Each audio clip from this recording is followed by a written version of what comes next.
said Gulta quickly. "Very pleased to hear it," said Esk, dropping onto the packed snow. They had a basket containing smoked sausages, preserved eggs, and, because their mother was prudent as well as generous, a large jar of peach preserve that no one in the family liked very much.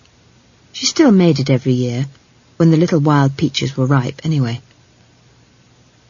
The people of Badass had learned to live with the long winter snows, and the roads out of the village were lined with boards to reduce drifting, and more important, stop travellers from straying.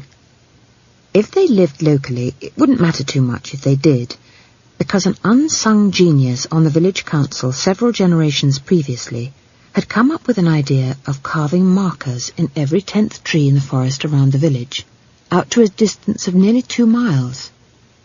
It had taken ages, and recutting markers was always a job for any man with spare time. But in winters, where a blizzard could lose a man within yards of his home, many a life had been saved by the pattern of notches found by probing fingers under the clinging snow. It was snowing again when they left the road and started up the track where, in summer, the witch's house nestled in a riot of raspberry thickets and weird witch growth. "No footprints," said Cern. "Except for foxes," said Gulta. "They say she can turn herself into a fox, or anything, a bird even, anything. That's how she always knows what's going on." They looked around cautiously. A scruffy crow was indeed watching them from a distant tree stump. "They say there's a whole family over Crack Peak way that can turn themselves into wolves," said Gulta, who wasn't one to leave a promising subject. "Because one night someone shot a wolf, and next day their auntie was limping with an arrow wound in her leg, and—" "I don't think people can turn themselves into animals," said Esk slowly. "Oh, yes, Miss Clever." "Granny is quite big. If she turned herself into a fox, what would happen to all the bits that wouldn't fit?" "She'd just magic them away," said Cern. "I don't think magic works like that," said Esk. "You can't just make things happen. There's a sort of... like a seesaw thing. If you push one end down, the other end goes up." Her voice trailed off.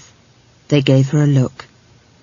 "I can't see Granny on the seesaw," said Gulta. Cern giggled. "No, I mean every time something happens, something else has to happen too, I think," said Esk uncertainly, picking her way around a deeper-than-usual snowdrift. "Only in the opposite direction." "That's silly," said Gulta. "Because look, you remember when that fair came last summer, and there was a wizard with it, and he made all those birds and things appear out of nothing? I mean, it just happened. He just said these words and waved his hands, and then it just happened. There weren't any seesaws." "There was a swing," said Cern. "And a thing where you had to throw things at things to win things, and you didn't hit anything, Gull." "Nor did you. You said the things were stuck to things so you couldn't knock them off. You said—" Their conversation wandered away like a couple of puppies. Esk listened with half an ear. "I know what I mean," she told herself. "Magic's easy. You just find the place where everything is balanced and push. Anyone can do it. There's nothing magical about it. All the funny words and waving the hands is just... it's only for..." She stopped, surprised at herself. She knew what she meant. The idea was right up there in the front of her mind, but she didn't know how to say it in words, even to herself. It was a horrible feeling to find things in your head and not know how they fitted. "Come on, we'll be all day." She shook her head and hurried after her brothers. The witch's cottage consisted of so many extensions and lean-tos that it was difficult to see what the original building had looked like, or even if there had ever been one. In the summer, it was surrounded by dense beds of what Granny loosely called the herbs, strange plants, hairy or squat or twining, with curious flowers or vivid fruits or unpleasantly bulging pods.